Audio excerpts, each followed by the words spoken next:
Pernah nggak sih kalian perhatiin sepotong roti yang kok kayaknya awet banget, nggak basi-basi? Nah, hari ini kita bakal mecahin misteri yang mungkin aja ada di dapur kalian sendiri. Yuk kita mulai. Pasti sering ngalamin kan, ya? Beli 2 merek roti, yang satu baru 3 hari udah ada bintik-bintik jamur, yang satunya lagi seminggu kemudian masih mulus aja. Apa ya rahasianya? Nah, ini dia yang mau kita selidiki bareng-bareng. Oke, investigasi kita mulai dari konsep yang kedengarannya agak aneh nih. Roti yang terlalu sempurna. Roti yang seolah-olah menentang hukum alam dan menolak buat busuk. Apa sih yang sebenarnya terjadi di situ? Nah, disinilah paradoksnya. Keawetan yang luar biasa itu ternyata nggak selalu berarti bagus. Seringkali itu justru pertanda adanya bahan pengawet kimia. Contohnya kalsium propionat. Zat inilah yang tugasnya menghambat pertumbuhan jamur, bikin roti jadi punya umur simpan yang nggak wajar. Jadi intinya, makin awet bisa jadi makin banyak bahan kimianya.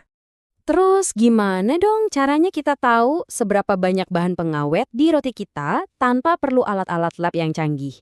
Disinilah pahlawan kita yang nggak terduga muncul. Yuk kenalan sama detektif alami kita. Kenalin, Rhizopus stolonifer. Atau gampangnya kita sebut aja jamur roti. Dia ini bukan musuh loh di cerita ini, tapi justru detektif kita. Dia ini organisme hidup yang kebutuhannya simple banget. Makanan, yaitu karbohidrat dari roti, sedikit kelembapan, dan tempat yang hangat. Kalau semua itu ada, dia pasti tumbuh. Kalau enggak, berarti ada sesuatu yang ngehalangin dia. Logikanya tuh simpel banget, dan ini inti dari keseluruhan eksperimen kita. Roti yang banyak bahan pengawetnya pastinya bakal bikin jamur susah tumbuh, jadi pertumbuhannya lambat. Sebaliknya, roti yang lebih alami, yang pengawetnya sedikit, bakal jadi pesta buat jamur. Jadi dia tumbuh subur dan cepat. Masuk akal kan? Oke, dengan logika tadi, sekarang saatnya kita siapin panggung buat sebuah eksperimen seru. Semacam pertarungan antara si detektif jamur melawan beberapa tersangka utama dari rak-rak toko. Inilah 3 kontestan kita. Ada si roti tawar putih yang klasik, roti gandum yang katanya lebih sehat, dan roti manis. Biar pertarungannya adil, ketiga roti ini punya tanggal kedaluarsa yang mirip-mirip. Coba kita lihat, siapa nih yang bakal nyerah duluan sama detektif kita? Prosedurnya simpel banget dan gampang buat ditiru. Tiap irisan roti kita semprot dikit pakai air biar lembab. Terus disegel di dalam kantong plastik masing-masing, lalu disimpan di tempat yang gelap dan hangat. Kondisi yang pas banget buat jamur beraksi. Habis itu tugas kita tinggal satu, mengamati. Setelah seminggu penuh pengamatan yang teliti, hasilnya udah keluar nih. Waktunya kita buka file kasusnya dan lihat apa temuan si detektif jamur kita. Yuk kita runut kejadiannya hari per hari. 2 hari pertama, hening gak ada pergerakan. Tapi di hari ketiga, boom! Detektif kita berhasil nembus pertahanan roti gandum. Roti tawar putih dan roti manis lebih kuat. Mereka baru nyerah di hari ke-5. Nah, pas hari ke-7, TKP-nya udah beda banget buat masing-masing tersangka. Nah, ini dia catatan dari lab kita. Di hari ketiga, roti gandum udah jadi yang pertama menunjukkan bintik-bintik hitam. Terus, coba lihat perbedaannya di hari ke-7. Jamur di roti gandum udah sangat lebat. Roti tawar putih merata, sementara roti manis cuma sedikit. Jelas banget kan perbedaannya? Hasil akhirnya, wah, kelihatan banget bedanya. Seperti yang bisa kita lihat, roti gandum jelas jadi juara yang paling cepat dan paling banyak ditumbuhi jamur. Roti tawar putih ada di posisi tengah. Dan yang bikin kaget, roti manis justru yang jamurnya paling sedikit.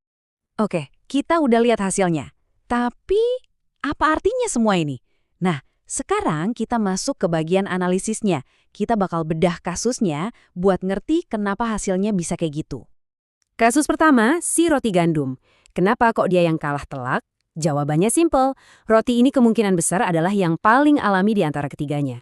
Nutrisi organiknya yang lebih tinggi, jadi santapan lezat buat jamur, dan kelihatannya dia punya lebih sedikit senjata pengawet kimia buat ngelawan.